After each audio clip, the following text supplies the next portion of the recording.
విదేశాల్లో అమల్లో ఉన్న విద్యా విధానాలను అధ్యయనం చేయడానికి 25 మంది టీచర్లను ఫిన్లాండ్కు పంపించామని, అవసరమైతే మరిన్ని దేశాలకు పంపించి ఉత్తమ విద్యా విధానాలను తెలంగాణలో అమలు చేస్తామని రాష్ట్ర ముఖ్యమంత్రి రేవంత్ రెడ్డి అన్నారు. ప్రజాపాలన ప్రగతి ప్రణాళికలో భాగంగా ఎల్బీ స్టేడియంలో ఏర్పాటు చేసిన విద్యా వారోత్సవాల కార్యక్రమంలో మాట్లాడుతూ విద్యా వ్యవస్థకు సంబంధించి 1,100 కోట్ల అభివృద్ధి పనులను ప్రారంభిస్తున్నామని తెలిపారు. విద్య ద్వారానే సమాజంలో మార్పు తీసుకురాగలమని, అందుకే విద్యాశాఖను తానే నిర్వహిస్తున్నానని అన్నారు. విద్యా వ్యవస్థలో తెలంగాణ దశాబ్దాలుగా వివక్షకు గురైందని అన్నారు. అందుకే 1969లో తెలంగాణ ఉద్యమం వచ్చిందని, నాటి నుంచి 4.5 దశాబ్దాలుగా పోరాడి తెలంగాణను సాధించుకున్నామని తెలిపారు. అందరికీ నాణ్యమైన విద్య అందించాలని అన్నారు.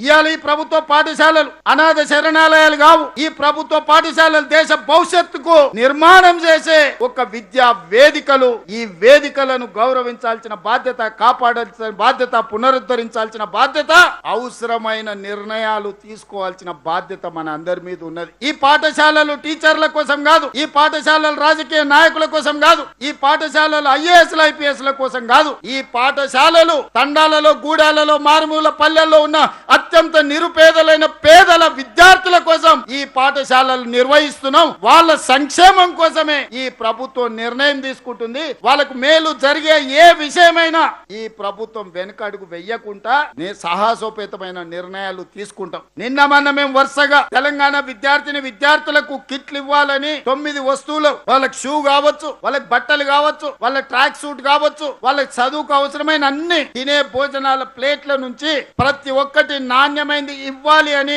నేనే స్వయంగా నాణ్యతను పరిశీలించిన. ప్రతి ఒక్కరికి చేరాలనేది నా ఉద్దేశం. వాళ్ళకు పాఠ్య పుస్తకాలతో పాటు నోట్ పుస్తకాలు, వాళ్ళు చేసుకోవాల్సిన హోంవర్క్ సంబంధించిన నోట్ బుక్స్ నుంచి ప్రతిదీ సరైన సమయంలో చేరాలి. మీ పిల్లలకు కిట్టు రాకపోయినా, వచ్చిన కిట్టులో నాణ్యత లేకపోయినా, ఎందులో లోపం ఉంటే తక్షణమే నా దృష్టికి తీసుకురండి. ఆ లోకల్ గుండె ఎమ్మెల్యే గాని, ఇన్ఛార్జ్ మంత్రులకు గాని మీరు చెప్పండి. ఎవరైనా నాణ్యత లేని వస్తువులను సరఫరా చేస్తే ఆ కంపెనీని బ్లాక్ లిస్ట్ చేయడమే కాకుండా క్రిమినల్ కేసులు పెట్టి జైల్లో తోసే బాధ్యత నేను తీసుకుంటా. విద్యార్థులకు నాణ్యమైన వస్తువులను అందించాల్సిన బాధ్యత ఈ రోజు మన అందరి మీద ఉన్నది. అందుకే మిత్రులారా, ఈ రిఫార్మ్స్ తెచ్చే క్రమంలో కొన్ని ఒడిదుడుకులు, కొన్ని అడ్డంకులు వస్తాయి. వాటిని అధిగమించాల్సిన బాధ్యత మన మీద ఉన్నది. ఇవాళ మనం అమలు చేస్తున్న పథకాలు వినియోగదారులకు సంక్షేమం చేరాల్సిన వాళ్ళ కోసం, వివిధ సంస్థలకు వ్యాపారం ఇవ్వడానికి కాదు. ఈ రోజు ఆ పేద పిల్లల కోసం తీసుకుంటున్న నిర్ణయాలు వాళ్లకు ప్రయోజనం చేకూరే విధంగా ఈ రోజు ఉండాలన్నదే మా ఆలోచన.